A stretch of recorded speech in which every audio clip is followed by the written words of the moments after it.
I've already talked about this thing a lot, but it's been a while, so let's bring it back up because apparently it's just around the corner. The Apple Watch 2 is supposedly going to be released alongside the iPhone 7 around the first week of September. And all the rumors are already leaking at the last minute. Kind of made me laugh because everyone knows every single detail about the iPhone 7 already that none of us got any Apple Watch 2 leaks. In fact, we still don't know what it looks like. We have theories, but there's no dummy models, but whatever. Rumors are it will be thinner. Believe it or not, an Apple product is getting thinner. It'll have a faster processor, which I'm not at all against, please. GPS tracking, okay, you know what? Why not? I mean, this Apple Watch 1, I guess we have to call it now, relies on the GPS of your iPhone, which I think everyone has on them almost constantly. And I did a whole video on why I think smartwatches should require a smartphone and they shouldn't be independent, but whatever. GPS. Of course, there's rumors that it might have a better battery life. What's not to like there? And even potentially a cellular model. Now, hold on.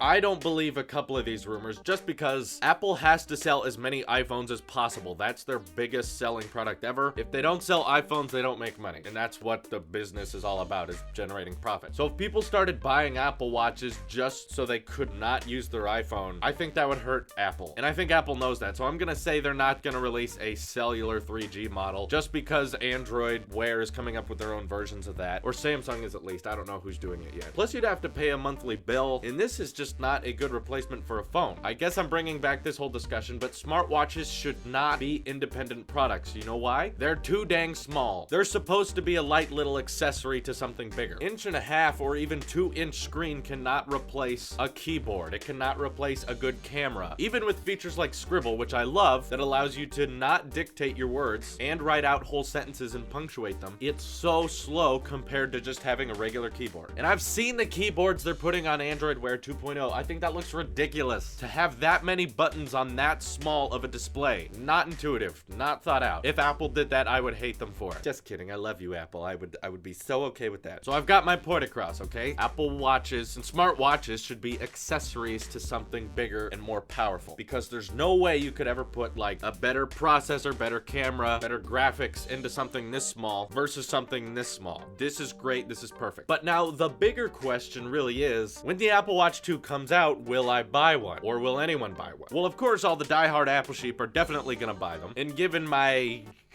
current situation, you'd think I'd be one of them, but you know what? I would not be surprised if they decide to call it the Apple Watch S, because it's just not that different. Look, I'm sure it'll be better. There's no argument there. The question is, will it be a however much money it costs worthy upgrade? And I'm gonna guess it's not gonna be some cheap thing. Either way, you should be excited because I'm fairly confident when the Apple Watch S or Apple Watch 2 comes out, the first generation will get much cheaper, maybe $200, $250. That would be nice for all of us, right? But if there's not some killer feature that the Apple Watch 2 has that the first gen doesn't, why really bother? Having a faster processor is going to be great because this thing has such a small microchip. Loading apps has gotten better over the updates, but still, it's much slower than a regular phone. One thing I'd really like to see improved is Siri, which takes a long time to hear you and interpret you and then carry out your action. I'd love to see them fix that problem and make it almost as fast as an iPhone, or just as fast, why not? Also, battery life, which is improving, I like, but it's not a huge problem. People online and the press have made this weird rumor that the Apple Watch has a terrible battery life for some reason. This is not true. Little bit into my personal life, I get up at around 7 o'clock every day and I go to work at 7:30. But the first thing I put on is the Apple Watch and then my clothes. Sorry, I don't know if that joke's gonna make the cut. Yeah, why not? It's in there. So from 7 o'clock all through work, I'm using it. I'm checking the time. I'm checking messages my boss is sending me because we work in lots of different places. Then after work, I come home and use it even more because I'm editing, I'm checking texts, I'm talking to people. It's measuring my activity this whole time. Of course, I go to dinner or I eat dinner and then I go out, and I'm usually up till around 11 o'clock at night at least, sometimes later. But usually when I'm editing, I just decide to take it off because I'm not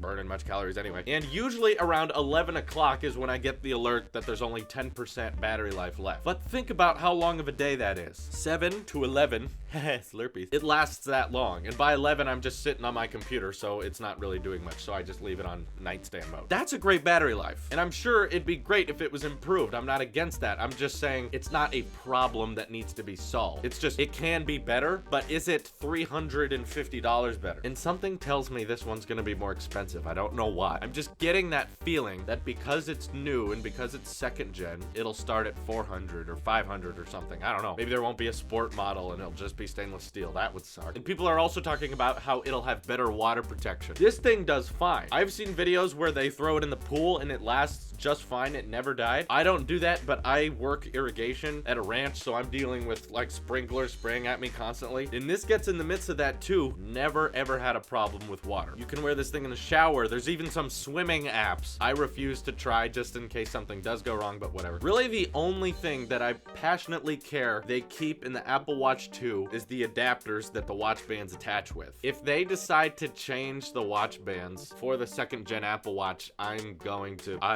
on a murdering spree. No, don't hold me to that. Very unlikely, but I'm not gonna say it's impossible, because I would love if I could still use all of these Apple Watch bands when I do eventually get the upgrade smartwatch. So will I buy one? Here's your answer. It kind of depends on price and features. There has to be something behind the scenes that they have to surprise me with, because given the rumors we know right now, it's not worth it. I can take the slower processor and save $400. If there's some big shocking thing I never thought of, kind of like Scribble, when Scribble came out, I was like, I never thought of that. Then no, I'm not going to. Until later on when it gets cheaper, then maybe I'll just upgrade for the heck of it, like a nice birthday present for me. That'd be fun.